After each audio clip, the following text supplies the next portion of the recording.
Stocks के नाम लूंगा, इंटरेस्टिंग इंसाइट्स इन स्टॉक्स के बारे में बताएं। एक ऐसा स्टॉक है जिसमें हमारे जो घाट के ऊपर का ट्रेडर है उसने वॉरेन बफे को बीट किया। बड़ा पैसा कैसे बनता है स्टॉक मार्केट में? देखिए, बड़ा पैसा बनता है, ये मत सोचिए कि मेरे स्टॉक पर मार्केट कब मेहरबान हुआ। उन स्टॉक्स में जाइए जहाँ मार्केट मेहरबान।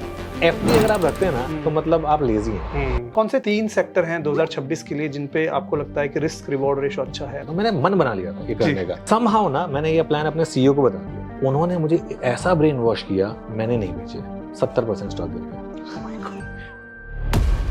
दोस्तों, आज मैं और मेरी टीम एक नई शुरुआत करने वाले हैं, गुड टू ग्रेट। इस पॉडकास्ट में हम लेके आ रहे हैं ऐसे गेस्ट जो ऑर्डिनरी बैकग्राउंड से एक्स्ट्रा ऑर्डिनरी सक्सेस हासिल कर चुके हैं, यानी गुड टू ग्रेट बन चुके हैं। आज मेरे पहले गेस्ट हैं mister Anuj Singhal, managing editor of CNBC आवाज। लाखों लोग हर सुबह एंड शाम अनुज की आवाज को सीएनबीसी आवाज के द्वारा सुनते हैं और स्टॉक मार्केट सीखते हैं। अनुज को 22 साल का लंबा एंड गहरा अनुभव है स्टॉक मार्केट का। इस पॉडकास्ट का मेरा फेवरेट पार्ट है जहां मैं 10 चुनिंदा स्टॉक्स की बातें करता हूं और अनुज उन 10 स्टॉक्स के बारे में कुछ इंटरेस्टिंग बातें, कुछ किस्से हमारे साथ साझा करते हैं। ये मेरा और मेरी टीम का पहला एपिसोड है। आप सब्सक्राइब करके हमें आशीर्वाद दें। Enjoy this episode. We are just getting started.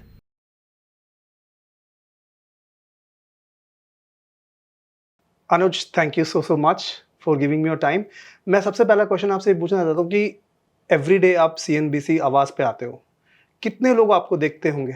Daily estimate है कुछ? Rahul, first of all thank you so much for calling me in your podcast. देखिए, I have around 1 million followers, तो मैं अज्यूम कर रहा हूँ कि वो मिलियन तो देखते ही होंगे।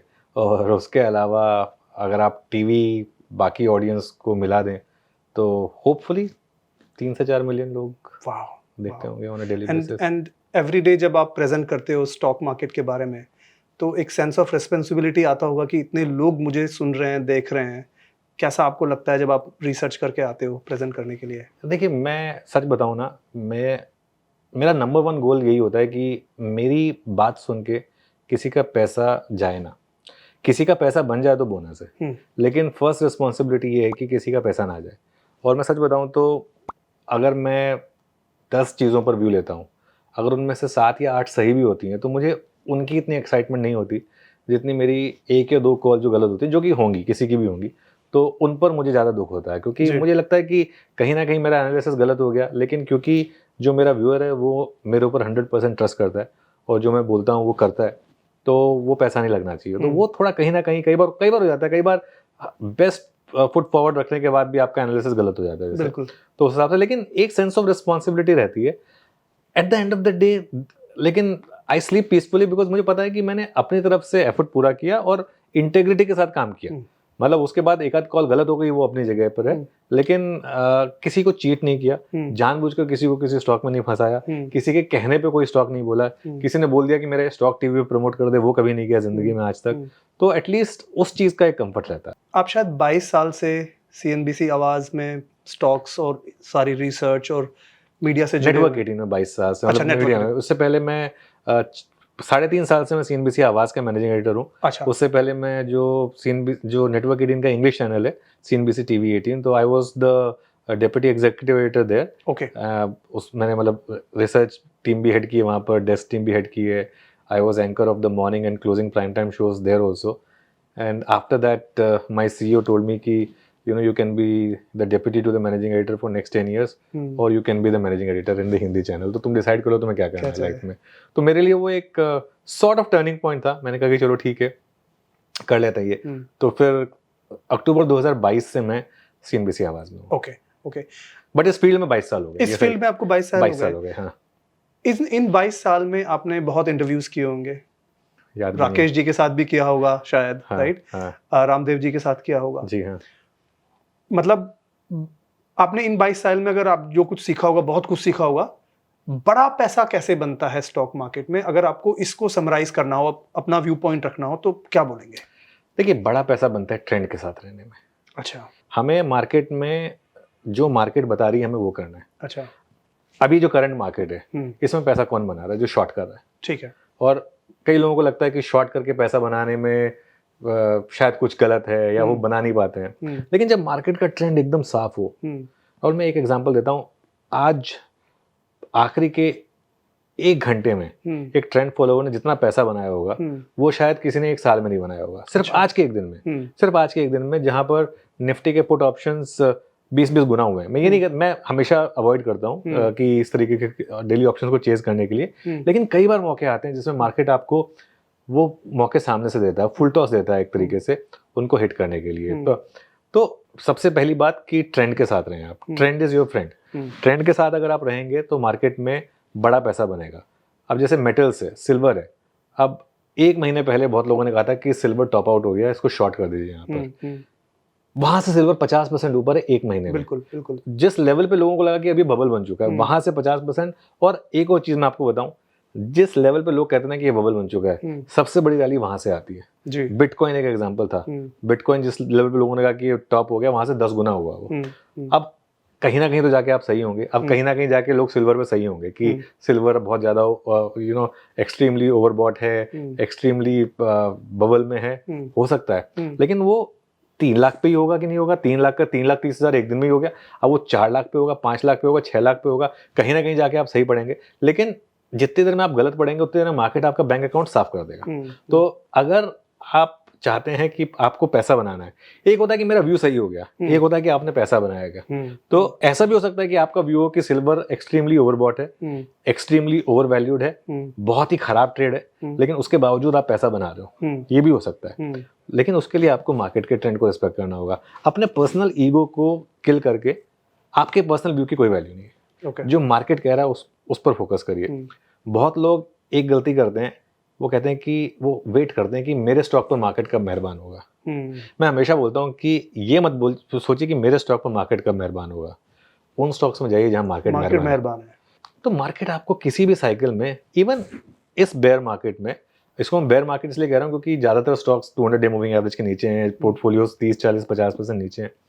इवन इस मार्केट में राहुल ऐसे स्टॉक्स हैं जिन्होंने पिछले 6 महीने में 70, 80% के रिटर्न जनरेट करे। और मैं लार्ज स्टॉक्स की बात कर रहा हूँ, फेयरली लार्ज स्टॉक्स की। हिंदुस्तान जिंक हो गया, हिंदुस्तान कॉपर हो गया, अशोक लेलैंड हो गया, टीवीएस मोटर हो गया, ऐसे आपको और कई नाम मिल जाएंगे जहां पर अच्छे गेंस मिले। दिक्कत क्या है कि लोग फंसे हुए हैं अभी भी वो 2024 और 25 की फैंसी स्टोरीज में या उनके फैंसी आईपीओज में, वो वहां पे फंसे हुए हैं। और वो चाहते हैं कि जब तक मैं इनसे बाहर ना आऊं तब तक मैं मार्केट से बाहर नहीं आऊंगा, और वो नहीं होने वाला है।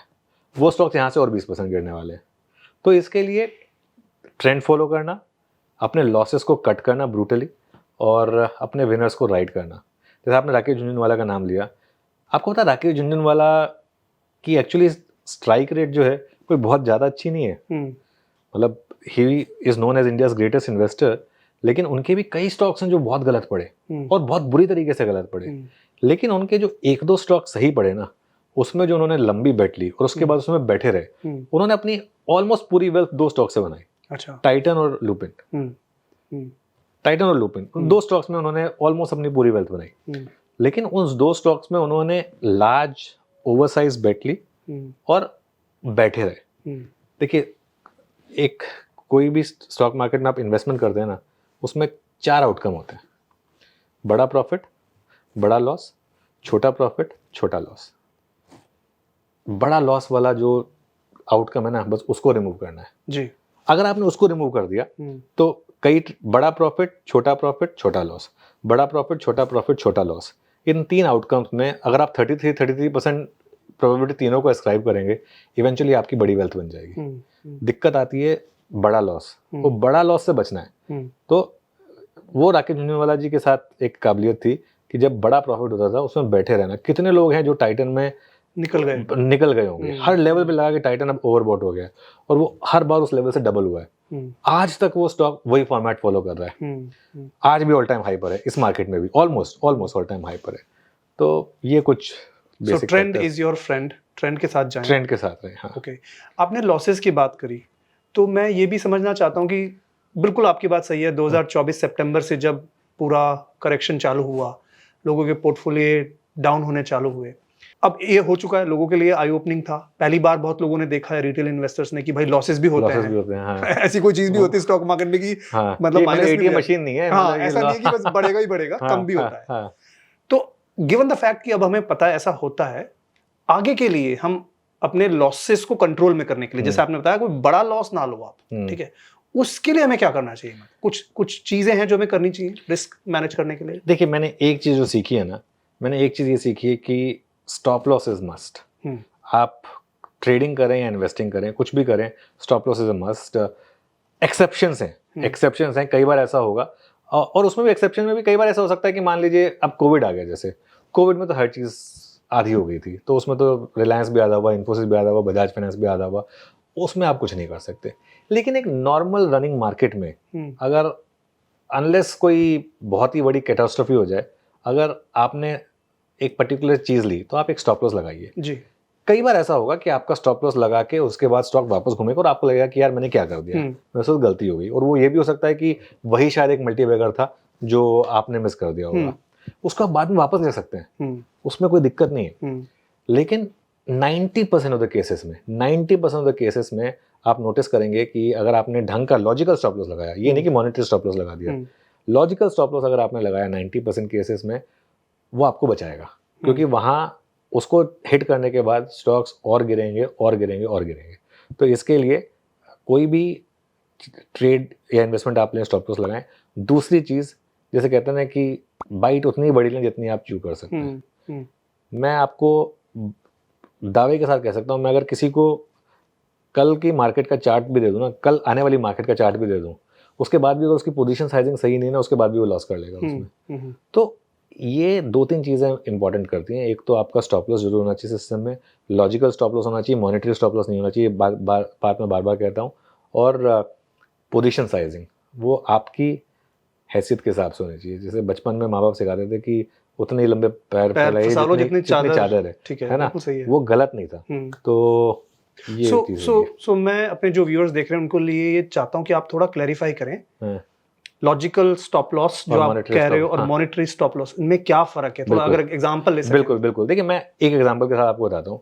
सपोज करिए आपके पास 10,000 रुपए की कैपिटल है जी, और आपने एक 100 रुपए का स्टॉक है, ठीक है ना, उसको लेवरेज आप कर रहे हैं बहुत ज़्यादा, और आपने इतना लेवरेज कर लिया कि 10,000 के उस पर आपने 100x लेवरेज ले लिया मान लीजिए। उसमें दिक्कत क्या होगी कि अगर आप क्या MTM दिखाएगा कि 2,000 रुपये आप डाउन है, 10,000 रुपये की तो आपकी कैपिटल ही है, तो आप उसमें से बाहर हो जाएंगे। लेकिन अगर आपने वही क्वांटिटी, वही शेयर, वही ट्रेड अगर आपने उसके मुकाबले कहीं मच लेस क्वांटिटी में ली होती और आपका MTM उस समय 200 रुपये दिखा रहा होता, तो आप कहते कि ठीक है 200 रुपये का मेरा लॉस है ना, लेकिन चार्ट पे मुझे दिख रहा है कि वो ठीक है। लॉजिकल स्टॉप लॉस होता है एक ऐसा प्राइस जहां पर आपकी ट्रेड गलत हो जाए। आपने सपोज करो 100 रुपये पे लिया और 97 के नीचे आपको लगा कि अब ये ट्रेड मेरी गलत बैठ गई है, मुझे बाहर जाना चाहिए, चार्ट बता रहा है मुझे। मॉनेटरी स्टॉप लॉस जो लोग लगाते हैं वो पोजीशन साइजिंग उनकी इतनी ज़्यादा होती है कि उन्होंने 100 पे लिया, वो 99.5 पे ही उनका स्टॉप लॉस सेट हो जाएगा कि मैं इस ट्रेड में मैक्सिमम 2,000 रुपये लूज कर सकता हूँ। अगर आप इस माइंडसेट से आएंगे तो 2,000 रुपये आप लूज करेंगे, फिर वो आपकी पोजीशन साइजिंग ही आपको करा देगी। और यही गलती लोग करते हैं जब वो out of the money options लेते हैं, क्योंकि वो ज़्यादा क्वांटिटी लेने के चक्कर में उनका लॉस होता है। तो लॉजिकल स्टॉप लॉस इज जहां पर आपकी ट्रेड गलत है। मॉनेटरी स्टॉप लॉस जो लोग लगाते हैं कि मैं एक ट्रेड में इतना लॉस कर सकता हूँ, वो डिफरेंस है बेसिकली। ओके। आप ऑलमोस्ट डेली बेसिस पे निफ्टी को एनालाइज करते हैं, बैंक निफ्टी को देखते हैं, जूनियर निफ्टी की भी बात करते हैं, आई डोंट नो और भी इंडाइसेस की बात करते होंगे। इनमें से सबसे अच्छा इंडेक्स आपको कौन सा लगता है पर्सनली और क्यों? देखिए, ये सवाल आप मुझे नींद में भी पूछेंगे तो मैं इसका एक ही जवाब दूंगा, निफ्टी जूनियर जी, जिसका अब नया नाम निफ्टी नेक्स्ट 50 है। उसका रीज़न पता है क्या है? आप मार्केट का ट्रैक रिकॉर्ड उठा के देख लीजिए पिछले 25 सालों का जी। निफ्टी जूनियर हमेशा निफ्टी को आउट परफॉर्म करता है। पहली बात तो निफ्टी जूनियर है क्या? निफ्टी में 50 स्टॉक है जी, 51 से लेके 100 तक के जो स्टॉक हैं वो निफ्टी जूनियर में आते हैं। बेसिकली उसका नाम ही ऐसे बड़ा निफ्टी जूनियर नेक्स्ट और निफ्टी नेक्स्ट 50 या निफ्टी जूनियर। पहले निफ्टी जूनियर था, वो अच्छा नाम था, जबरदस्ती NSE ने उसका नेक्स्ट 50 कर दिया। ठीक है, वो उनकी मर्जी थी। लेकिन तो उसमें सबसे फैसिनेटिंग चीज पता क्या है? निफ्टी जूनियर के आप 51 टू लेके 100 के स्टॉक्स उठा के देख लीजिए जी, वो या तो ये स्टॉक्स होंगे जो निफ्टी से बाहर कर दिए गए, जैसे कि हीरो मोटोकॉर्प, ओके, या फिर वो स्टॉक्स होंगे जो अगले रिवीजन में निफ्टी का पार्ट बन जाएंगे। क्योंकि वो उस हिसाब से ग्रो कर रहे हैं। तो उसमें सबसे फैसिनेटिंग चीज़ क्या है कि जब भी कोई स्टॉक निफ्टी जूनियर से निफ्टी में आता है तो वो नॉर्मली एक अंडर परफॉर्म करता है, और जैसे ही कोई स्टॉक निफ्टी से बाहर जाता है वो उसका बॉटम हो जाता है जी। लॉजिकल है ना। अगर कोई चीज़ बहुत ज़्यादा आउट परफॉर्म कर रही है, करती जा रही है और वो एकदम से इतनी फास्ट बढ़ गई कि उसको अब निफ्टी में आना पड़ रहा है, तो उसके बाद कहीं ना कहीं जाकर उसमें रुकेगा, वो ओवर कंसेंसस ओवर बॉट हो जाएगा। और सेम चीज जैसे मैं आपको एग्जांपल देता हूँ हीरो मोटोकॉर्प। हीरो मोटोकॉर्प का चार्ट उठा के देख लीजिए, वो जब से निफ्टी से बाहर हुआ है तब से सबसे बड़ा आउट परफॉर्मर है, सबसे बड़ा आउट परफॉर्मर है वो। हाँ बिल्कुल, मेरे पोर्टफोलियो में बाय द वे, तो मैं भी उसके बारे में कुछ कमेंट करना चाहूंगा, लेकिन आप एग्जांपल दे रहे हैं, बढ़िया, बहुत बढ़िया। ठीक है। और जब भी कोई स्टॉक निफ्टी में आता है इनिशियली वो अंडर परफॉर्म करता है, बाद में फिर ठीक है, बाद में आउट परफॉर्म करता है। तो इसके लिए क्या होता है कि जो निफ्टी नेक्स्ट 50 के जो टॉप 10 स्टॉक्स होते हैं ना जी, इसमें एक और फैसिनेटिंग चीज है, जो 10 स्टॉक्स की जो मैं बात कर रहा हूँ 51 to 60 51 to 60 जी, जब तक वो निफ्टी में थे वो निफ्टी के सबसे कम वेटेड इंडेक्स स्टॉक्स थे, लेकिन जैसे ही वो जूनियर में आए वो उसके सबसे हाईएस्ट वेटेड स्टॉक्स बन गए। Naturally yes. सिंपल चीज है, आप फुटबॉल फॉलो करते हैं? नहीं, मैं नहीं। अच्छा ठीक है, जैसे इंग्लिश प्रीमियर लीग है, प्रीमियर लीग की जो टॉप जो बॉटम 3 टीम्स होती है ना जी, वो अगले साल उनकी सेकंड ईयर लीग में खेलती हैं। ओके। सेकंड ईयर लीग में वो ऑटोमेटिकली उस समय की सबसे स्ट्रॉन्ग टीम्स होती हैं। तो ऐसे ही अब 40 to 50 जब तक निफ्टी में है उनका वेट बहुत कम है, लेकिन जैसे वो जूनियर में 1 to 10 हो गई उनका वेट सबसे ज्यादा है। तो वो भी आपके लिए एक एडवांटेजेस होगा, उसमें मनी फ्लो होगा, आप कहना चाह रहे हैं? उसमें मनी फ्लो होगा और उसमें वो स्टॉक्स आउट परफॉर्म करेंगे जी। तो इसके लिए निफ्टी जूनियर आउट परफॉर्म करता है। नॉर्मली आप कोई भी पीरियड उठा के देख लीजिए, over a long term period phases आते हैं, जैसे लास्ट ईयर जूनियर ने अंडर परफॉर्म किया निफ्टी को, वो फेजेस भी आएंगे, लेकिन over a long term period 20 साल का अगर आप व्यू लेके चलेंगे Nifty junior always out performs Nifty. And bank Nifty कहाँ? देखिए बैंक निफ्टी में दिक्कत क्या हो गई थी, बैंक निफ्टी के साथ, बैंक निफ्टी एक बहुत शानदार ट्रेडिंग इंस्ट्रूमेंट है, लेकिन उनके लिए जो इस चीज़ को मास्टर कर सकते हैं।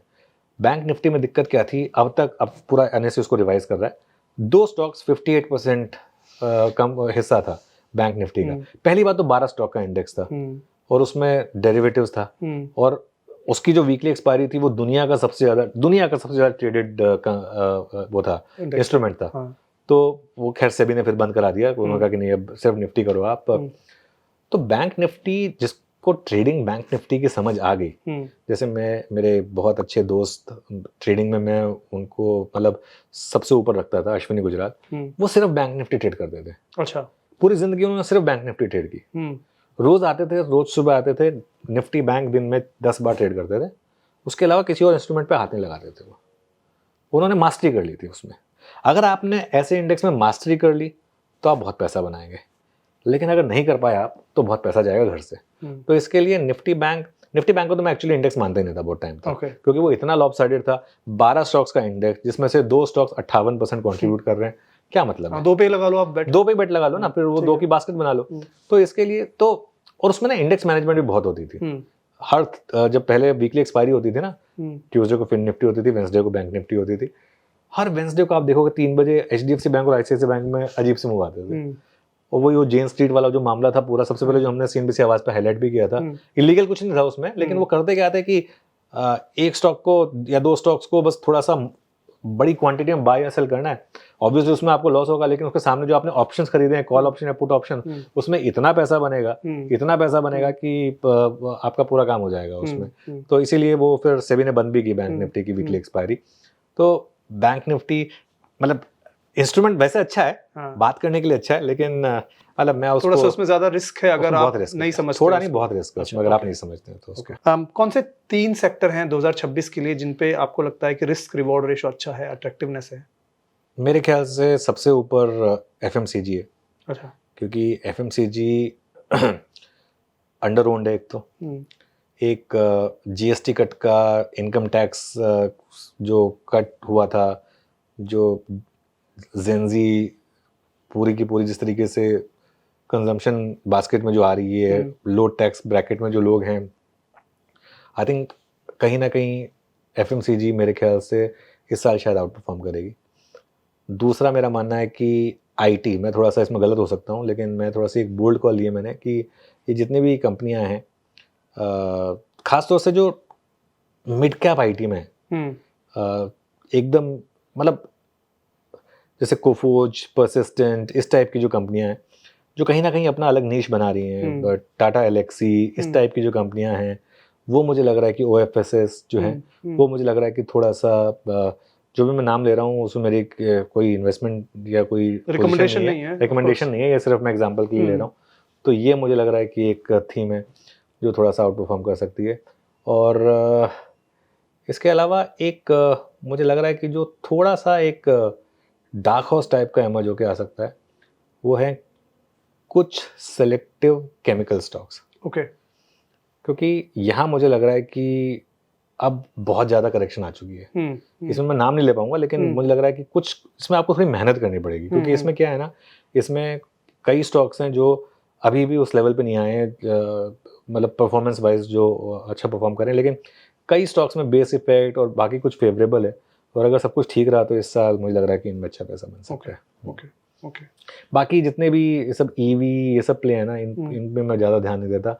मैं ऑनेस्टली बोलूँ तो पिछले 6 महीने में अगर आप देखें ये सब सोलर एनर्जी वगैरह वाले स्टॉक्स की क्या ज़बरदस्त पिटाई हुई है। पिटाई तो चली रही है। एक तो हाँ, सोलर का बहुत बड़ा ओवर कैपेसिटी का जो कंसर्न है वो काफी ज्यादा मार्केट में घूम रहा है। एग्जैक्टली। तो पता नहीं सेंटिमेंटल है वो या फिर एक्चुअली वो इम्पैक्ट करेगा अर्निंग्स को, ये तो अभी शायद नहीं मेरा तो राहुल एक सिंपल रूल है, जिस स्पेस में एक साथ 10 IPO आ जाए या एक साथ 10 सिस्टम वो थीमेटिक फंड आ जाए, उसका मल्टी टॉप बन गया, उसका मल्टी टॉप बन गया। ठीक है, समझा। वो बस वो हो गया, बस उसका हो गया।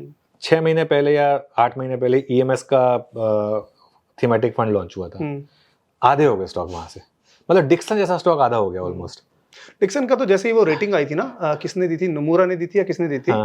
9-10 हज़ार की रेटिंग दी थी उन्होंने। उसके बाद से तो ऐसे नाइफ के जैसे गिर रहा है वो, मतलब वो उसका कोई रुकने का वो ही नहीं है। ये सब बहुत ज्यादा ओवर वैल्यूड हो गए थे ना, मतलब और सब मतलब 4% के मार्जिन पे काम कर रहे हो आप। एग्जैक्टली। इसमें अगर आपका 1% भी इधर उधर माइनस हो गया तो आप गए काम से, है ना। तो वो आई थिंक लोगों वो कई बार ना, जो सब बुल मार्केट में होता है ना, बुल मार्केट में हम करते हैं ये सब गलतियां हो जाती हैं बुल मार्केट में। तो काफी अच्छा लगा मुझे आपका ये पर्सपेक्टिव। अब मैं आपसे ना 10 स्टॉक्स, अगर टाइम परमिट करेगा तो 10 स्टॉक्स के नाम लूंगा। ऑफ कोर्स व्यूअर्स को मैं बहुत ही क्लियरली बोलना चाहता हूँ, रिकमेंडेशन नहीं है, बट मैंने अनुज भाई को सुना है CNBC आवाज पे, और इन्होंने कुछ इंटरेस्टिंग इनसाइट्स इन स्टॉक्स के बारे में शायद मैंने कभी सुना है, तो मैं चाहता हूँ कि थोड़ा आप बताएं। बिल्कुल। पहला है बजाज फाइनेंस। क्या इंटरेस्टिंग है इस कंपनी के बारे में? बजाज फाइनेंस में मैं हमेशा कहता हूँ काश फैक्टर। पक्का काश मैंने ले लिया होता। अच्छा। पिछले साल 30% गिरा था, काश मैंने ले लिया होता। फैसिनेटिंग स्टोरी बताऊं इसकी, हर साल यही होता है और हर साल बाउंस होता है। हर साल ये स्टॉक 30% गिरता है ऑन एन एवरेज अपने हाई से। आप ट्रैक रिकॉर्ड उठा के देख लीजिए इसका, ऑन एन एवरेज हर साल ये स्टॉक 30% गिरता है और हर साल नया हाई भी बनाता है उसी साल। लेकिन दिक्कत क्या आती है, हर बार जब ये स्टॉक गिरता है लोग कहते हैं कि दिस टाइम इट्स डिफरेंट, इस बार कुछ अलग है, इस बार कुछ अलग है। पिछली बार भी हुआ था कि RBI के नॉर्म्स आ गए, इस बार कुछ अलग है। जब कोविड आया था लोगों ने कहा था कि अब तो लोग EMI देना बंद कर देंगे, it's this time it's different.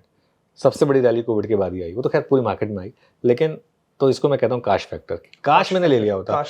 और एक चीज़ बता दूँ मैं आपको, अभी 2026 चल रहा है, आप देख लेना अपने हाई से 30% के करीब फिर गिरेगा। आई थिंक ऑलरेडी कितना तो गिर ही चुका है। फिर लोग कहेंगे कि काश ले लिया होता, क्योंकि 2026 में भी सेकेंड हाफ में मैं हैरान नहीं होऊंगा, ये ऑल टाइम हाई वापस ऑल टाइम हाई लगा देगा। Zomato, Eternal, anything interesting? I think जिसे कहते हैं ना कि ओवररेटेड, मतलब at the end of the day एक गिग वर्कर का थोड़ा सा इश्यू हुआ, स्टॉक 25% गिर गया। मतलब देखिए क्या है ना कि आज की डेट में, हालांकि I respect Deepinder and the business model that he has created, लेकिन आज की डेट में आप मुझे बताइए, जैसे डिस्ट्रिक्ट है या बुक माई शो है, जो ज़्यादा डिस्काउंट दे देगा आप उसमें ले लोगे। आप नॉर्मली जैसे मैं जहाँ रहता हूँ वहाँ जेप्टो की सर्विसिबिलिटी थोड़ी बेटर है, तो मैं जेप्टो ऑर्डर करता हूँ। ऑफिस में ब्लिंकिट की सर्विसिबिलिटी बेटर, तो मैं ब्लिंकिट करता हूँ ऑफिस में। लॉयल्टी नहीं है, मतलब लॉयल्टी नहीं है यहाँ पे लॉयल्टी नहीं है। जो आपको बेटर डील दे देगा आप वो ले लोगे। आप स्पेशली अगर आप बड़ा ऑर्डर कर रहे हैं, जैसे घर पे पार्टी है मान लो, मैं स्विगी और जोमेटो दोनों में डाल के देखता हूँ कि किसका कोई कूपन कोड है जिसकी वजह से मुझे बेटर डील मिल जाएगी। जो इसमें बेटर डील मिल जाएगी मैं वो ले लेता हूँ। और इंडियन कंज्यूमर तो बहुत प्राइस सेंसिटिव है, कंज्यूमर बहुत प्राइस सेंसिटिव है। और एक चीज बताऊं मैं आपको, इन्होंने बहुत कोशिश की है क्यूट तरीके से, कई बार ये फीस लगाने की, वो फीस लगाने की, रेन फी, ये फी, वो फी। जैसे ही एक लगाता है ना, दूसरा उसका फायदा उठा के अब वो मार्केट शेयर गेन करने की कोशिश कर लेता है। देखिए एक टाइम आएगा जिसमें सब तीनों चारों मिलके कहेंगे कि बहुत हो गया, अब हमको सबको मिलके पैसा बनाना है, सुलझ कर लेते हैं। हाँ, जब अब पूरी दुनिया को आदत लग गई है इस चीज़ की, किसी को मतलब नीचे उतर के प्रोविजनल स्टोर जाना नहीं है, अपने ब्लिंकिट पे करना है, जब वो स्टेज आएगी तब आएगी, लेकिन अभी तो स्टेज से हम काफ़ी दूर है। ट्रेंड के बारे में क्या कहोगे? Anything interesting? ट्रेंड, देखिए ट्रेंड जो है ना, ट्रेंड को मैं कहूँगा, ट्रेंड है गोविंदा। जब चलेगा तो इतना चलेगा कि एक साल में 10 हिट फिल्में, ठीक है, लेकिन जब नहीं खराब चलेगा। फेज आएगा तो लोग कहेंगे यार राजा बाबू हो गया इसका तो। हाँ बस अब हो गया इसका, लेकिन आपको ये नहीं पता चलेगा कि कब वो अगला फेज आ जाएगा। इंटरेस्टिंग। तो इसके लिए तो इसको मैं गोविंदा स्टॉक कहूँगा। HDFC bank? HDFC bank HDFC bank is like Amitabh Bachchan of stock market. मतलब एक ऐसी ब्लू चिप जो कभी मुझे ख्याल से फेजेस आएंगे जिसमें थोड़ा सा डाउन होगा, लेकिन आउट कभी नहीं होगा। और एक ऐसा स्टॉक जिसने हर लेवल पे पैसा बना के दिया, कम बनाया होगा, पिछले 5 साल में भी अगर आप देखेंगे बना के दिया पैसा इसने, थोड़ा कई बार हो सकता है कि मार्केट से कम बना के देगा, लेकिन इवेंचुअली मतलब ह्यूजली रिस्पेक्टफुल, मतलब मैं बहुत रिस्पेक्ट करता हूँ HDFC बैंक। मतलब शायद डुबोएगा नहीं अगर बनाएगा। डुबोएगा नहीं, हाँ, वो साइड डाउन साइड प्रोटेक्ट करके। बिल्कुल। TCS के बारे में क्या कहोगे? देखिए TCS के बारे में ये कहूँगा कि TCS needs to reinvent itself. Tata group की कंपनी है, एक बहुत बड़ा मल्टीबैगर था, एक टाइम था हर कोई TCS ज्वाइन करना चाहता था, लेकिन अब कहीं ना कहीं, and I am sure they trying to work on it, और I am sure they will bounce back, लेकिन कहीं ना कहीं मुझे लग रहा है कि from a group of Tata 5 साल से नेगेटिव रिटर्न्स, कहीं ना कहीं it should hurt the management. उनको मतलब सोचना चाहिए कि हम क्या कर रहे हैं जी, इतने लोग TCS क्यों छोड़ रहे हैं, चाहे वॉलंटरी हो चाहे नॉन वॉलंटरी हो, वो थोड़ा सा कहीं ना कहीं, लेकिन hugely respected company, and I hope कि they bounce back, because from India's point of view जरूरी है TCS का बाउंस बैक करना, क्योंकि TCS is one of India's largest employers, if not the largest, एक सिंगल कंपनी में, conglomerate की बात नहीं कर रहा हूँ मैं, तो उस हिसाब से एक जरूरी है TCS का 6 लाख से शायद ज्यादा एम्प्लॉयज। एग्जैक्टली, तो TCS का बाउंस बैक करना बहुत जरूरी है, इकोनॉमी के लिए बहुत जरूरी है। Mahindra and Mahindra? Evergreen stock. I think मैं 2003 से महिंद्रा एंड महिंद्रा को फॉलो कर रहा हूँ, और मैंने एक चीज़ नोटिस की है, एक ऐसी company, best thing about Mahindra and Mahindra is how they let their people grow. मैंने इस ग्रुप को क्लोजली फॉलो किया है, मेरे काफ़ी दोस्त हैं, काफ़ी अच्छे दोस्त हैं महिंद्रा एंड महिंद्रा में, जिनको मैंने ग्रो करते हुए देखा है, और एक जो इंडिपेंडेंस है वहाँ पे हर CEO को, group CEO, dynamic group CEO, और कॉर्पोरेट गवर्नेंस एक नंबर, मतलब बिल्कुल उस पर कोई कॉम्प्रोमाइज़ नहीं। आई थिंक इन्वेस्टर रिलेशंस सब कुछ जो है, CSR, I mean corporate social responsibility, I think fabulous company, I think one of India's crown jewels. IndiGo? हाँ, IndiGo is one of those companies where you hate to be a customer but you love to be a shareholder. मतलब मैं हमेशा कहता हूँ कि जितनी बार आप Indigo की टिकट बुक कराने जाओ और आपके मुंह से निकले कि क्या यार, मतलब मिडिल सीट का भी चार्ज कर रहे हैं, बिल्कुल, गंदा सा सैंडविच के भी 250 रुपये ले रहे हैं, गर्म पानी भी नहीं देते अब, क्योंकि लोगों ने अपने खुद के मैगी नूडल्स ले जाने शुरू कर दिए थे, तो उन्होंने गर्म पानी देना बंद कर दिया। अच्छा, ऐसा भी होता है? ये नहीं पता था मुझे। अच्छा, तो फिर लोग भी वो स्मार्ट है ना, हमारा देश बहुत यूनिक है। अभी लोगों ने देखा कि वो, अच्छा मतलब इंडिगो के उसमें स्नैक्स क्या होते हैं, उपमा हो, पोहा हो, कुछ भी हो, उसमें एक डब्बा होता है, उसमें गर्म पानी डालते हैं, वो आपका स्नैक बन जाता है। लोगों ने कहा ये तो बहुत स्मार्ट चीज़ है, हम खुद ही क्यों कर ले सकते जाएं? हैं, 250 रुपये क्यों देना? हाँ, तो वो इतना क्यों ले जाएं? 70 रुपये का नूडल मैं खुद ले जाऊंगा, उसको कोई रोकेगा भी नहीं सिक्योरिटी पे, उनको बोलूँगा गर्म पानी दे दो, मैं डाल दूंगा, हो जाएगा। तो वो सब उन्होंने देखा, तो वो उन्होंने बंद कर दिया। द पॉइंट इज कि it's an airline that a abhor, right? But given the choice, अगर आपको मैं आज बोलूं कि कल आपको 9 बजे सुबह ये मीटिंग है, आपको पहुंचना ही पहुंचना है और आपको सुबह की फ्लाइट लेनी है, आपके पास ये ऑप्शन नहीं है कि रात की फ्लाइट ले लो और वहां पे जाके आप आराम से सो जाओ, उसके बाद आपको सुबह की 7 बजे की फ्लाइट लेनी है, आपके पास चॉइसेस हैं एयर इंडिया, इंडिगो और स्पाइस जेट। आप कौन सी फ्लाइट लोगे? देखो, स्पाइस जेट तो बिल्कुल नहीं लूंगा। नहीं लोगे? ठीक है, बिल्कुल नहीं लोगे। उसके बाद एयर इंडिया में अभी भी मतलब लोगों के अभी भी इफ्स एंड डाउट्स खिले हुए हैं। हाँ, ऑप्शन नहीं है मेरे पास, मुझे इंडिगो लेनी पड़ेगी। ऑप्शन नहीं है। अगर आपके पास ऑप्शन नहीं है और आपको इंडिगो ही लेनी पड़ेगी, तो वो शेयर बहुत अच्छा है। बिजनेस के हिसाब से अच्छा बस बात खत्म, सिंपल। है। पेटीएम के बारे में क्या कहोगे? Timing matters. हम्म, पेटीएम एक ऐसा स्टॉक है हम्म, जिसमें वॉरेन बफे ने 600 करोड़ का लॉस किया, बिल्कुल किया। टॉप पे लिया, बॉटम पे बॉटम पे बेचा, बेचा है ना। ठीक है, बिल्कुल ठीक है। पेटीएम एक ऐसा स्टॉक है जिसमें हमारे जो घाट के ऊपर का ट्रेडर है उसने वॉरेन बफे को बीट किया, अच्छा। क्योंकि उसने टाइमिंग की हम्म, ढंग से। हम्म, तो पेटीएम जब आया था तो बिल्कुल वो कोई लेने का स्टॉक नहीं था, और मैंने बहुत आईपीओ के वक्त। आईपीओ के वक्त हम्म, आईपीओ के वक्त और मैंने एकदम क्लियर व्यू भी रखा था उस समय कि नहीं, कोई मतलब नहीं इसको लेने का, even though some of my really good friends are in Paytm. उसके बाद भी, लेकिन जब पेटीएम में 2 डाउन सर्किट लगे, वो जो आरबीआई के मूव के बाद, उसके बाद मैं बहुत स्ट्रांगली बुलिश हो गया था पेटीएम पर, क्योंकि जिस लेवल पे वो आ गया था, जिस लेवल पर पेटीएम था उस समय, जो पेटीएम का मार्केट कैप था ना, उससे आधे से ज्यादा तो उसके पास कैश था। मतलब वो एक नो ब्रेनर था। वो स्टॉक मार्केट में कभी कभी जब सेंटीमेंट इतना खराब होता है किसी एक पर्टिकुलर चीज को लेके, इसके लिए वो प्राइस मिल जाते हैं, तो वो जब 300-350 रुपए पे आ गया था पेटीएम, आई रिमेम्बर इट, है ना। एंड तो मैं भी आपसे इस बारे में एक चीज मैंने भी सीखी, जब हाँ। पेटीएम में जब ये 350 पे आया, हाँ उसके बाद जब ये 900 पहुंचा, हाँ तो मैं पहले पेटीएम को बोलता था यार इसके फंडामेंटल्स बहुत खराब हैं, बहुत खराब है, क्योंकि मुझे क्या, मैं अर्निंग्स देखता था हाँ और 80% मेरा फोकस अर्निंग्स पे होता था। लेकिन मैंने एक चीज रियलाइज करी, जो आप अभी बोल रहे हो, कि अर्निंग्स एक चीज है, ठीक है, वो इंपॉर्टेंट फैक्टर है, काफी इंपॉर्टेंट फैक्टर है, लेकिन आप उसकी बैलेंस शीट तो देखो, एग्जैक्टली, उसकी एसेट्स तो देखो। एग्जैक्टली, वही केस अभी टाटा मोटर्स में चल रहा है, पैसेंजर व्हीकल्स में अर्निंग्स एकदम गिर चुकी हैं, पर मैं लोगों को बोलता हूँ भाई उसके प्लांट्स थोड़ी बंद हो गए, बिल्कुल, उसका डिस्ट्रीब्यूशन नेटवर्क तो वही की वही है, बिल्कुल, राइट। तो अर्निंग्स तो बाउंस बैक हो सकती है 100%। तो आप अर्निंग्स के बेसिस पे केवल अगर एक डिसीजन लोगे तो शायद वो एक कॉम्प्रोमाइज डिसीजन है। कई बार होता है, वो कई बार होता है, और कुछ नहीं तो एक वो जिसके अंदर पेटीएम करो, एक at the end of the day. एक और चीज मैं कहूंगा कि कम से कम एक ऐसी कंपनी थी जिसने कोविड के टाइम पे इंडिया को रेवोल्यूशनाइज किया था डिजिटल पेमेंट में, तो मुझे था कि कहीं ना कहीं कि ये बाउंस बैक करेगी, तो इसके लिए timing matters. Last one, TVS. Oh, TVS motor is a classical case study कि आपके एस्पिरेशंस अगर बड़े हो तो क्या हो सकता है।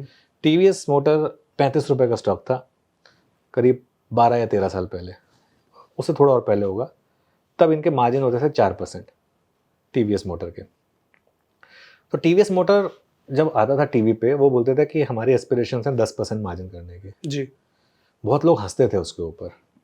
आज की डेट में टीवीएस मोटर 10% से कहीं ज़्यादा मार्जिन कर रहा है, और आज की डेट में टीवीएस मोटर ने पिछले महीने वो करके दिखाया जो अनथिंकेबल था। They beat Hero MotoCorp in monthly sales. कभी किसी ने सोचा था हीरो मोटोकॉर्प, जो कि दुनिया की नंबर 1 मोटरसाइकिल कंपनी थी, फॉरगेट अबाउट इंडिया, कि कोई उससे भी ज्यादा बाइकें बेच सकता है, वो टीवीएस ने करके दिखाया। कहाँ टीवीएस एक नंबर 4 पे हुआ करता था, और आज की डेट में कहाँ वो नंबर 1 को चैलेंज कर रहा है। तो आप अगर एस्पिरेशन बड़े रखेंगे इस देश में, और अगर अपने प्रोडक्ट पे काम करेंगे, टीवीएस ने प्रोडक्ट्स पे काम किया अपने, एक के बाद एक अच्छे प्रोडक्ट्स लेकर आए वो, तो मार्केट बहुत बढ़ गई है। 10 स्टॉक बहुत ही इंसाइटफुल था, मुझे कई सारे स्टॉक्स के बारे में जेन्युइनली नहीं मालूम था, ठीक है, तो थैंक यू फॉर दिस। अब मुझे आपसे ये पूछना है कि आप पर्सनली अपना इन्वेस्टमेंट कैसे मैनेज करते हो, एसेट एलोकेशन कैसा रखते हो, थोड़ा सा इंसाइट्स उसके बारे में दो। देखिए, मेरी सबसे बड़ी जो मंथली एलोकेशन है वो मेरी SIPs में। ओके। तो I invest in 3 mutual fund schemes, नाम नहीं लूँगा बेकार में, है ना, किसी का प्रमोशन थोड़ा करना है अपने को। तो उसमें रेगुलर मेरी SIPs हैं। I have 7 or 8 listed stocks in my portfolio. वो सारे वो स्टॉक्स हैं जिनके बारे में मैं टीवी पे कभी बात नहीं करूँगा। अच्छा। हाँ, क्योंकि वो कॉन्फ्लिक्ट ऑफ इंटरेस्ट के लिए, इसके लिए मैं उन पर कभी बात नहीं करूँगा। और वो ऐसी कंपनियाँ होंगी जो मैंने अपने खुद की रिसर्च से, और एकदम अननोन कंपनियाँ हैं वो, तो इसके लिए मैं मोस्टली कभी टीवी पे कवर भी नहीं करूँगा। उसके अलावा बस मेन तो यही है। और ये 7-8 जो है लॉन्ग टर्म के लिए आपने लॉन्ग टर्म मेरा बहुत क्लियर है। वैसे ही मेरे तो I am guided by my policy. मैं 6 महीने तो मेरे लिए मिनिमम होल्डिंग पीरियड वैसे ही होता है। मैं कोई भी इन्वेस्टमेंट करता हूँ 6 महीने से पहले तो मैं वैसे भी नहीं बेच सकता। ओके। तो ये कहाँ से? ये मेरी कंपनी का रूल है। ये मेरी कंपनी का रूल है कि 6 महीने से पहले तो मैं वैसे भी नहीं बेच सकता कोई स्टॉक।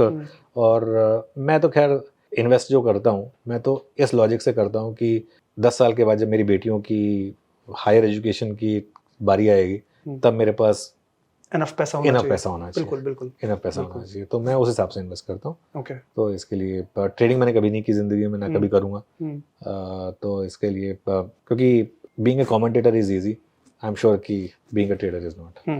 तो इसके लिए तो SIPs म्यूचुअल फंड में, और मेरी लाइफ का एक रूल है, अगर निफ्टी 10% करेक्ट हो तो मैं 10 महीने की जितनी मेरी म्यूचुअल फंड की SIPs है उसको मैं निफ्टी की ETF में डाल देता हूँ। तो तो लास्ट मतलब विड्रॉ करते हो? नहीं, मैं विड्रॉ नहीं करता अच्छा, हूँ, उतना top पैसा up कर बना के लेता रखते हूँ। हो। हाँ ओके। हाँ, टॉप अप कर लेता हूँ। तो ठीक है। जैसे निफ्टी पिछली बार जब 22,000 पे गया था, मैंने बोला भी था, ऑन एयर बोला था मैंने CNBC आवाज़ पर कि अगर निफ्टी 22,000 पर गया तो मैं 10 महीने जितनी एक SIP कर दूंगा जी। निफ्टी की ETF में। मैंने वो किया भी। इस बार अब हम 25,100 पर हैं, अगर 24,000 पर आ गया तो मैं फिर करूंगा वही, क्योंकि 26,300 का टॉप टॉप बनाया था, बिल्कुल बनाया था। 26,300 से 10% मतलब मोटा मोटी 24,000 पर आता है वो। अगर हो गया तो ठीक है, नहीं तो नहीं। भगवान ना करे हो, लेकिन हाँ, अगर सही हो गया बात। तो फिर मैं उसको एज एन अपॉर्चुनिटी देखूंगा। और US मार्केट का कोई एक्सपोजर रखते हो आप? कोई एक्सपोजर कोई नहीं रखते। कोई एक्सपोजर नहीं, गोल्ड सब कुछ सिल्वर? अपना गोल्ड सिल्वर है मेरे पास। गोल्ड सिल्वर रखते गोल्ड हो सिल्वर है, गोल्ड सिल्वर मेरे पास आज से नहीं है राहुल। मेरा व्यू गोल्ड सिल्वर पर मेरी आर्गुमेंट भी होती थी मेरी कलीग्स के साथ। 2011-12 से मैं गोल्ड सिल्वर में नहीं, इतना गोल्ड में, सिल्वर तो मैं सिल्वर मिस कर दिया मैंने। जबकि मेरा व्यू था, मैंने सिल्वर लोगों को दिलाया काफी, खुद मिस कर दिया मैं। कहते हैं ना, वो मैंने एक बार ये बात मैंने बोल दी थी, तो मुझे जिसको मैं दिलाया था उसने कहा कि भाई कहते हैं कि वृक्ष अपना फल खुद नहीं खाता है, तो आप उस तरीके से समझ लीजिए कि दूसरों को खिलाता है। तो ठीक है, मैंने उस तरीके से समझ लिया। तो सिल्वर मैंने अपने दोस्तों को दिलाया बहुत, मैंने खुद मिस कर दिया। लेकिन गोल्ड है मेरे पास। गोल्ड मैं 2011 से लगातार रेगुलरली इन्वेस्ट करता आ रहा हूँ। अच्छा, ओके ओके। तो मतलब आपके पोर्टफोलियो में म्यूचुअल फंड सिप्स हैं थोड़े से? गोल्ड है, म्यूचुअल फंड सिप हैं, लिस्टेड स्टॉक्स हैं 7-8, एक अनलिस्टेड, 2 अनलिस्टेड स्टॉक्स हैं, और उसके अलावा I have obviously couple of real estate properties that I have, that's it. अच्छा, हाँ, ओके। एंड FDs वगैरह नहीं रखते आप? बिल्कुल FD नहीं रखता, बिल्कुल नहीं FD नहीं रखता। ओके। FD अगर मैं भी FD रखूंगा तो फिर मैं किसी और मैं को फिर भी क्या पूछ रहा हूँ, मैं फिर भी पूछ रहा हूँ। देखो नहीं, आजकल पूछने मतलब ये नहीं, जरूरी देखिए- है कि आप देखिए- कुछ सेफ्टी नेट हो कुछ। देखिए, FD अगर आप रखते हैं ना तो मतलब आप लेजी हैं। क्योंकि एक सिंपल चीज है, आज की डेट में 3-3.5, चलो अगर थोड़ा लॉन्ग टर्म की आप कर लेंगे तो 6% मिल जाएगा, 6-7 मिलेगा, वो भी प्री टैक्स प्री टैक्स। और उसमें भी अगर आप 3 साल का लेंगे और टैक्स आपको उसी साल भरना है। FD आपकी 3 साल के बाद मैच्योर होगी, मतलब नो ब्रेनर है, नो ब्रेनर। इससे अच्छा तो आप गवर्नमेंट सिक्योरिटीज में लगा दीजिए पैसा। तो मैं डेट म्यूचुअल फंड में लगा दीजिए, लिक्विड फंड में लगा दीजिए, कहीं भी लगा दीजिए, जो मर्जी कर दीजिए। FD मैं क्यों बैंक को भी थोड़ा काम करने दो ना, मैं क्यों उनको इजी पैसा दूं। ठीक है। IPO में इन्वेस्ट करते हैं? नहीं, बिल्कुल नहीं करते। मेरा रूल है लाइफ का कि अनलेस एंड अनटिल कोई एकदम स्क्रीमिंग IPO आ जाए। क्योंकि देखिए क्या है ना, पिछले 6 महीने से 12 महीने में तो जितने IPO आए ना, वो आए लोगों को डुबाने के लिए। बिल्कुल। तो उसमें या तो प्रमोटर ने एग्जिट मारा है या फिर बड़े इन्वेस्टर ने एग्जिट मारा है। सारे OFS होते हैं मोस्टली।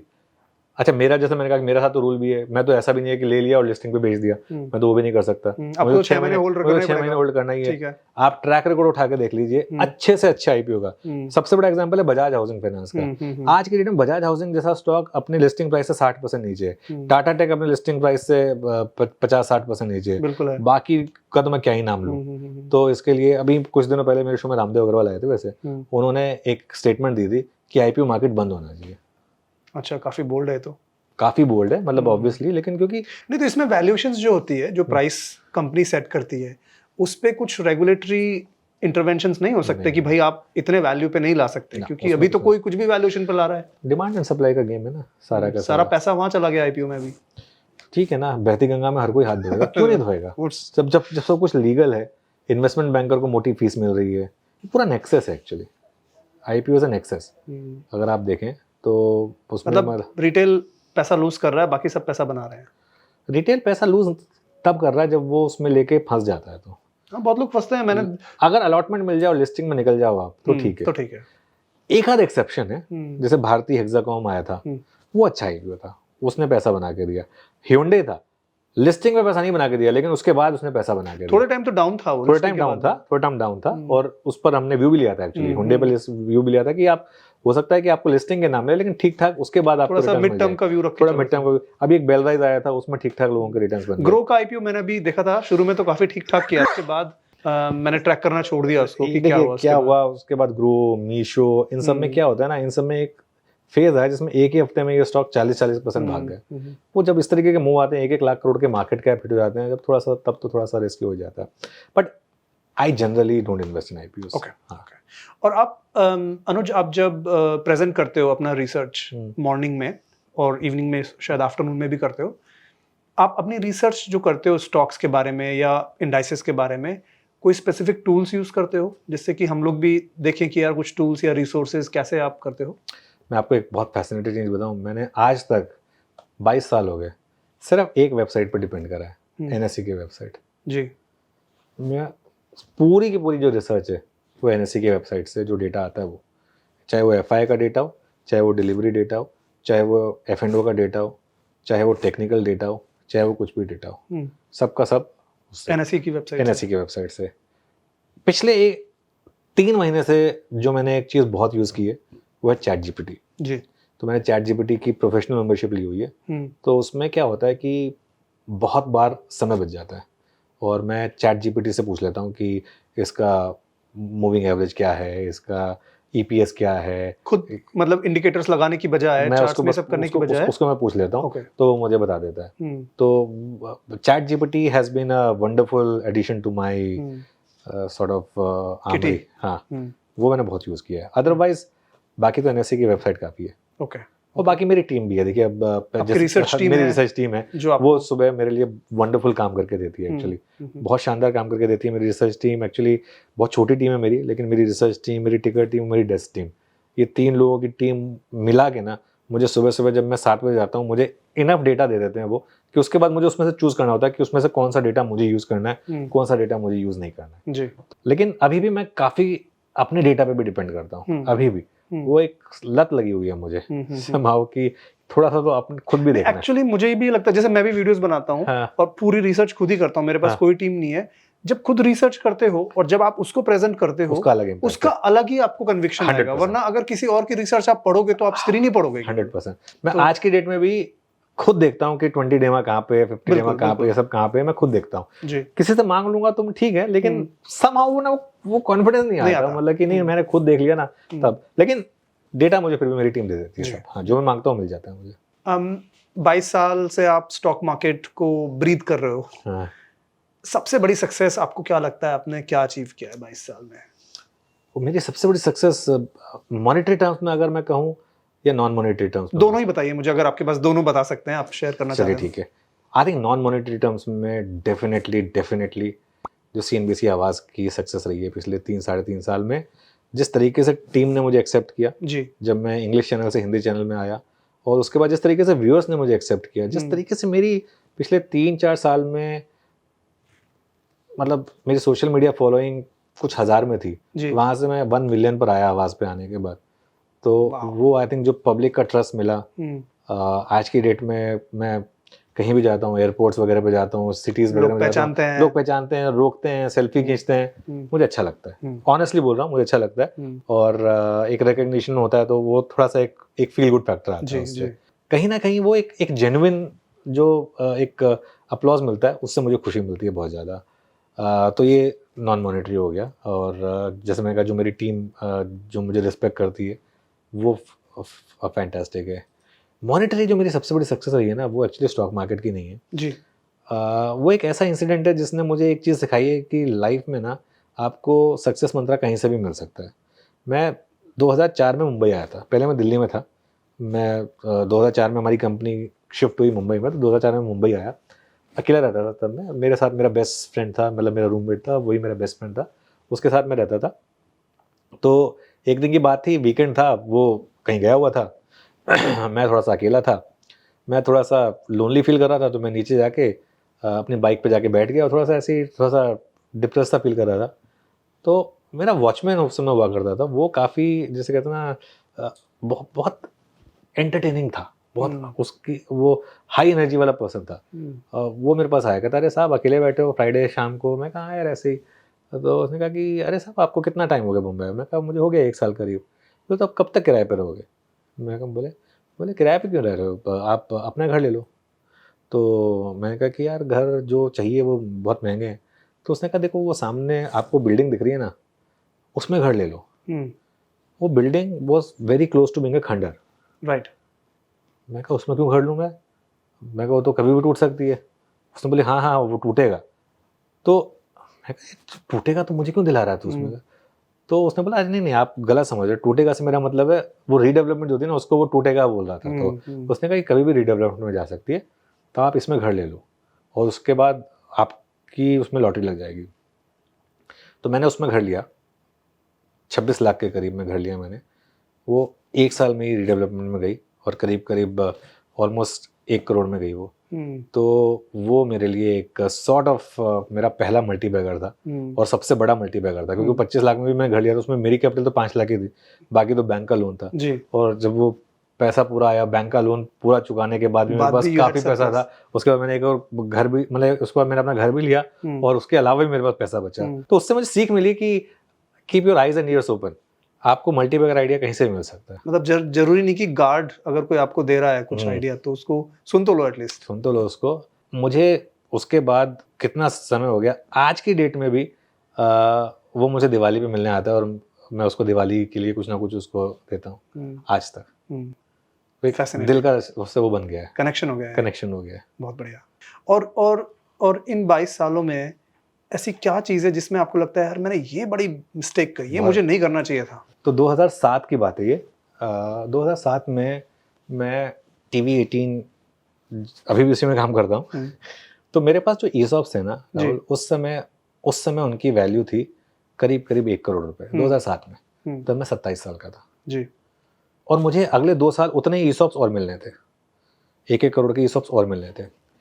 तब मैंने सोचा कि यार अब अगले 2 साल तो मिलने ही है और मैं यहाँ काम भी कर रहा हूँ, तो इस साल के ESOPs में बेच देता हूँ और 1 करोड़ रुपए जो मुझे मिलेगा, तब तक FBT भी नहीं था वैसे मार्केट में, तो मैं, और long term capital gains tax भी 0 होता था। तो मैंने सोचा कि क्यों ना मैं उस 1 करोड़ रुपए को 3 हिस्सों में डिवाइड करूँ। एक मैं मुझे बैंड्रा में एक शॉप मिल रही थी, बहुत अच्छी कॉर्नर शॉप। एक मैं सोच रहा था कि मर्सिडीज ले लेता हूँ और एक मैं सोच रहा था कि MCA क्लब की मेंबरशिप ले लेता हूँ। मैंने मन बना लिया था ये करने का कि 27 साल की एज में मैं ऐसा हो जाऊंगा कि उसके बाद मैं रिटायर हो सकता हूँ। समहाउ ना मैंने ये प्लान अपने CEO को बता दिया और उन्होंने मुझे ऐसा ब्रेन वॉश किया। उन्होंने मुझे कहा कि तू पागल हो गया है, तू अभी 1 करोड़ का सोच, और 2 साल के बाद तुझे शेयर मिलेंगे और 3 साल में ये शेयर 5 गुना हो जाएगा, तो जब तक तो 30 का होगा तेरी वैल्यू 15 करोड़ की हो जाएगी। सोच सकता है 15 करोड़ क्या होता है, ये वो। मैंने नहीं बेचे, 70% स्टॉक गिर गया। तब मुझे रियलाइज हुआ कि सारी, जैसे कहते हैं ना, don't put all your eggs in one basket. Logical था कि उस साल के बेच देता, अगले 2 साल तो मिलने ही थे। उस समय कॉल ये होना चाहिए था कि चलिए ठीक है, अगर 5 गुना हो भी जाएगा तो भी अगले 2 साल के स्टॉक्स तो है ना, अभी कम से कम जो हाथ में है। और ये भी कर सकते थे अनुज भाई कि 1 करोड़ का उन्होंने बोला मत बेच, तो थोड़ा उनकी मान लेते, थोड़ा अपनी मान लेता, आधा तो बेच देता कम से कम। वो नहीं बेचा, वो आज तक रिग्रेट है मुझे उसका, आज तक। चलो अब आपको कुछ ना कुछ तो सीखने को मिला, और हम लोग सभी मिस्टेक करते हैं, सब करते हैं, बट आई थिंक जो आपने 22 साल में अचीव किया है, फिनोमिनल जर्नी रही है। मैंने आपको रिसेंटली देखना चालू किया, CNBC आवाज में देखता था मैं, और मुझे लगता था कि यार मेरे फीड पे, क्योंकि जब मैं फाइनेंस का कंटेंट खुद देख रहा होता हूँ, बना रहा होता हूँ, तो फीड पे आता है, तो कई चीजें ऐसी आई कि अरे यार ये तो मुझे पता ही नहीं था ऐसा भी चल रहा है मार्केट में। तो काफी कुछ मुझे भी सीखने को मिला है, सो थैंक यू। लास्ट चीज मैं आपसे ये पूछना चाह रहा हूँ कि आप सोशल मीडिया पे किसको फॉलो करते हैं? मतलब जैसे बहुत लोग आपको फॉलो करते हैं, अगर आपको यार कि मुझे स्टॉक रिलेटेड, मार्केट रिलेटेड या कोई भी ट्रेंड रिलेटेड अगर इन्फॉर्मेशन चाहिए, तो ये बंदा या ये इंसान या ये शख्स मुझे दे सकता है पूरी नॉलेज? 2-3 लोग हैं, जैसे वो एक मुत्तू सर हैं एक ट्विटर पे, वो उनको मैं काफ़ी फॉलो करता हूँ। वो काफ़ी इंटरेस्टिंग एनेक्डोट डालते रहते हैं। एक हमारे मित्र हैं, चैनल पे भी काफ़ी आते हैं, गुरमीत चड्डा, वो काफ़ी इंटरेस्टिंग एनेक्डोट्स डालते रहते हैं, तो उनको फॉलो करता हूँ। बाकी कई नाम है, अब मुझे सबके नाम याद नहीं है ऑनेस्टली, आपको वो हैंडल वो मुझे याद नहीं है, लेकिन काफ़ी इंटरेस्टिंग डेटा पॉइंट्स सब आते रहते हैं, तो उनको सबको फिर मैं फॉलो करता हूँ वैसे। Very good. मेरे क्वेश्चंस तो बहुत सारे हैं, आई नो आपके पास टाइम की लिमिटेशन है, तो मैं आपसे फिर एक रैपिड फायर करता हूँ, क्विक 5-7-8 क्वेश्चंस पूछता हूँ, एंड लेट्स सी आपका क्या जवाब रहता है। आपने 22 साल में बहुत सारे लोगों को इंटरव्यू किया है, सबसे ज्यादा फनी आपको कौन लगा? समीर अरोड़ा, अच्छा, ओफिलियोस एंड विजय केडिया। अच्छा, हाँ, सबसे फनी लगे? दोनों हाँ। Very good. सबसे ज्यादा इंटेलिजेंट, जो मतलब लगता है ना यार ये जो बोल रहे हैं, इनके बोलने में काफी ज्ञान आ रहा है, काफी इंसाइट आ रही है? वैसे तो बहुत नाम है, किसी एक का नाम लेना थोड़ी बाकियों के साथ बेईमानी हो जाएगा, लेकिन फिर भी मैं 2 नाम ले लूंगा जी। Manish Chaukhani, brilliant, I think macro micro just the sharpest mind that I have interacted with, and Ramesh Damani, जो अच्छा। रमेश दमानी की थॉट प्रोसेस जो लेकर आते हैं नेक्स्ट मतलब इम्पॉसिबल। और सबसे हम्बल जो है, मतलब किनको कहोगे आप सबसे हम्बल हैं, डाउन टू अर्थ हैं? आई थिंक मधु केला एंड सुनील सिंघानिया। अच्छा। आई थिंक दोनों ने बहुत अचीव किया, मैसिव अचीवमेंट की आज भी, लेकिन दोनों बहुत हम्बल हैं। आज भी दोनों मतलब एकदम अपने आप को मार्केट का स्टूडेंट ही मानते हैं और कहीं भी ईगो नहीं है। आज भी वो वही है जो 20 साल पहले थे। अच्छा। दिल से। आपका पहला स्टॉक कौन सा था, आपको याद है? पैसा लूज किया या प्रॉफिट बनाया? मेरा टीवी 18 जो ईसॉप टीवी 18। तो पूरी स्टोरी एक बात बताऊं, लेकिन मैं I owe everything to TV 18 despite the fact, क्योंकि उससे पहले जो मैंने बेचा था जी, उससे मैंने कम से कम अपनी शादी के लायक और बाकी सब चीज़ों के लायक उतना पैसा जोड़ लिया था जी। तो कंप्लेन नहीं है। मतलब ऑब्वियसली लाइफ में एक हमेशा रिग्रेट तो हमेशा रहेगी, लेकिन मतलब I owe everything to TV 18 in terms of where I am right now. जो मैं हूँ, जो रिकग्निशन मुझे मिला है, जो मुझे पैसा मिला, जो मुझे शोहरत मिली, जो सब कुछ मिला, तो मैं उसके लिए, तो वो मेरा पहला स्टॉक तो वही था, पहला प्यार तो वही है। अच्छा। हाँ। पहला प्यार स्पेशल ही होता है। तो बिल्कुल, हाँ। इन 22 साल में ऐसी एक क्या चीज़ है जो आपने स्टॉक मार्केट में आपको लगता है मैंने ये तो मास्टर कर ही लिया? अब कुछ भी नहीं। ऐसा कैसे सकता है? नहीं, मतलब कुछ भी नहीं। 22 साल से काम कर रहे देखिए, जिस दिन आपको ये लग गया ना कि अब मैंने ये मास्टर कर लिया है, बीच में एक फेज आया था, मुझे लगा था मार्केट ने ऐसा थप्पड़ मारा, उसके बाद मैं एक बहुत अग्रेसिव हो गया था। मेरे निफ्टी पर सारे टारगेट हिट होने लगे थे। मुझे बहुत लोगों ने निफ्टी मैजिशियन बोलना शुरू कर दिया था। अच्छा। तो मैं कहता था कि अब 2 3 4 5 6 आएगा, अब ये आएगा, ये आएगा। पिछले साल मैंने एक एग्रेसिव होकर बोल दिया 27272 निफ्टी पर मेरा अगला टारगेट, और वहां से हम 22,000 पर आ गए। तो बहुत ज़्यादा ट्रोलिंग हुई, बहुत ज़्यादा लोगों ने बुरा भला भी कहा, और मुझे भी बुरा लगा कि नहीं यार, मैंने बहुत ज़्यादा अग्रेसिव हो गया था। तो हम जब तक हम मार्केट के स्टूडेंट हैं तब तक ठीक है। जहां हमने लगने कि हमने किसी भी टॉपिक की मास्टरी कर ली, मास्टरी तो आप कर ही नहीं पाएंगे। ओके। ओके। और ऐसी कोई एक चीज़ है जिसमें आपको लगता है यार मैं 22 साल से इस चीज़ को कर रहा हूँ स्टॉक मार्केट में, लेकिन अभी भी मुझे इसका सर पैर समझ में नहीं आ रहा है, इस पे पकड़ ही नहीं हो पा रही है मेरी? बैलेंस शीट आई होप कि मैं थोड़ा सा और बेटर पढ़ पाता। बैलेंस शीट पढ़कर, क्योंकि जो बैलेंस शीट पढ़कर मल्टी बैगर निकलते हैं ना, वो शायद मैं नहीं कर पाता।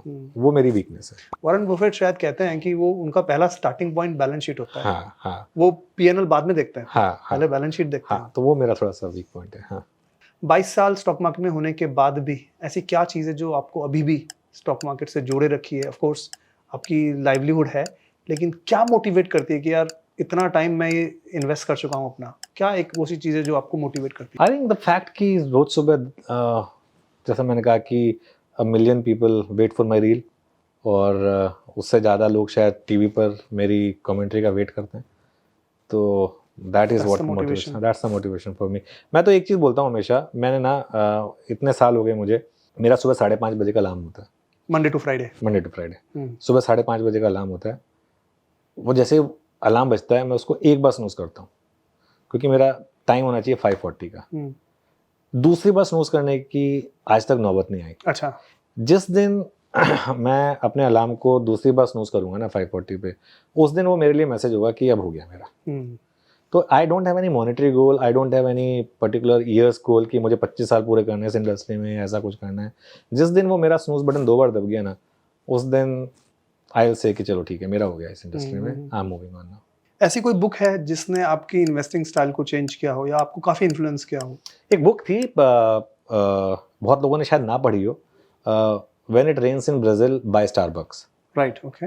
कॉन्सेप्ट है इसका कि अगर ब्राज़ील में बहुत ज़्यादा रेन हो रही है तो कॉफ़ी की शॉप बहुत ज़्यादा होगी, और उसके बाद फिर स्टारबक्स के मार्जिन्स बहुत ज़्यादा होंगे, तो स्टारबक्स का प्रॉफिट बहुत अच्छा आएगा, तो खरीद लो उसको। तो एक्चुअली ना स्टॉक मार्केट में ज़्यादा पैसा ना स्टॉक मार्केट की बुक्स पढ़ने की बजाय ना इन सब चीज़ों से बनता है। अगर आपको ये प्रेडिक्शन है ना कि अगले साल मानसून कैसा आएगा, वो एल नीनो आएगा या ला नीना आएगा, अगर आप ये प्रेडिक्ट कर सकते हैं तो आप मार्केट में मैसिव पैसा बना सकते हैं।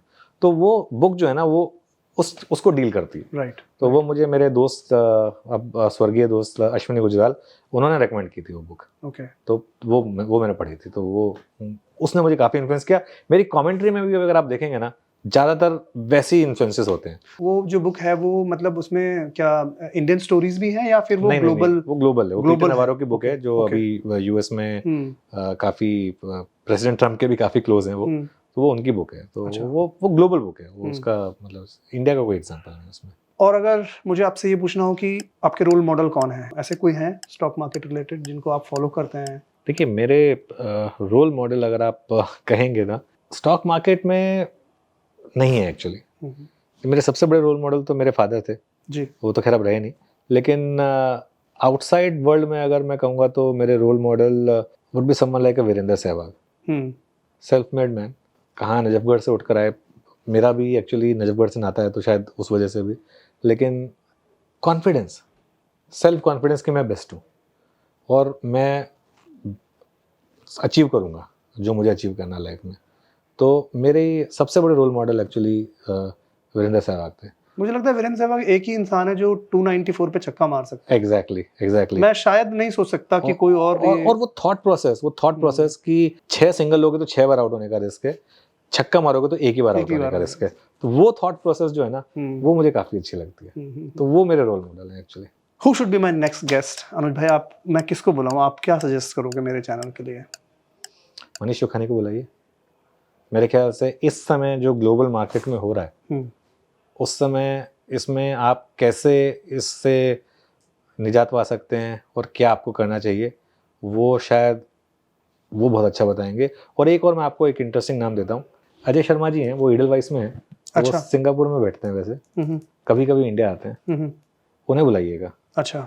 हाँ, वो सबसे पहले इंसान थे जिन्होंने, जब डोनाल्ड ट्रंप आए थे जी, और जब डोनाल्ड ट्रंप ने पहली बार टैरिफ की धमकी दी थी, तो उन्होंने पहले इंसान थे जिन्होंने कहा था कि ये रेटरिक नहीं है, दुनिया बदल गई है आज से। और उन्होंने कहा था कि अगले कुछ समय तक भारत में पैसा नहीं बनेगा, आपको कहीं और ढूंढने पड़ेंगे इन्वेस्टमेंट अपॉर्चुनिटीज। और काफी शार्प माइंड है उनका। वो आते हैं सोशल मीडिया पे, आते हैं अजय शर्मा?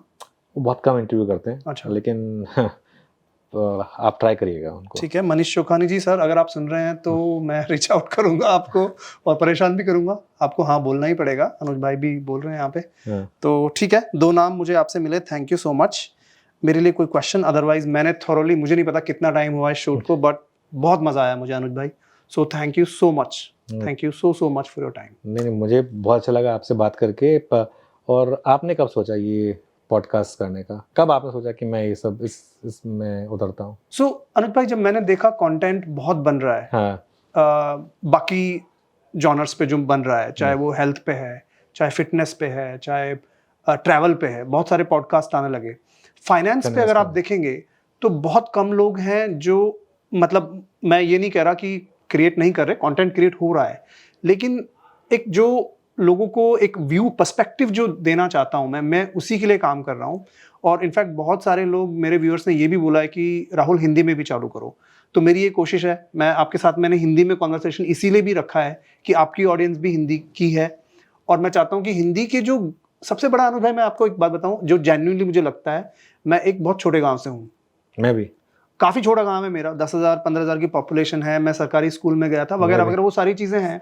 और जब मैं देखता हूँ कि यार हमें उस वक्त किसी ने फाइनेंस के बारे में उतना डिटेल में नहीं सिखाया, और हम इसी वजह से, हम, मुझे लगता है हमारे गांव, हमारे टियर 2 सिटीज़, टियर 2 तो नहीं कहूँगा बट 3 और 4 पिछड़े हुए हैं, क्योंकि पैसा नहीं बन रहा है उन लोग का। बिल्कुल। और केवल अमीर अमीर हो रहा है और जो पीछे लोग नहीं एजुकेट हो पा रहे हैं। तो मेरा एक इंटेंट ये भी है कि मैं आपको लाऊं, या ऐसे और जो 20-22 साल 30 साल इसमें मार्केट में रह चुके हैं, वो उनका एक पर्सपेक्टिव जो है, उन्होंने क्या सीखा, वो मैं लोगों के सामने प्रेजेंट करूं। मेरा यही इंटेंट है। इसीलिए फिर मेरे दिमाग में आपका नाम आया, और मैंने आपको इनवाइट किया। थैंकफुली आपने एक्सेप्ट किया, तो thank you so much for that. देखिए, मैं एक चीज़ बोलता हूँ, English is a language, it's not a skill जी। तो अच्छा है कि हमारे देश में थोड़ा सा बाकी लैंग्वेजेस में भी, वर्नैकुलर लैंग्वेजेस में फाइनेंस तक की बातें पहुंचे जी, वो अच्छा रहेगा। थैंक यू सो मच, बहुत मजा आया आपसे बात करके। Thank you.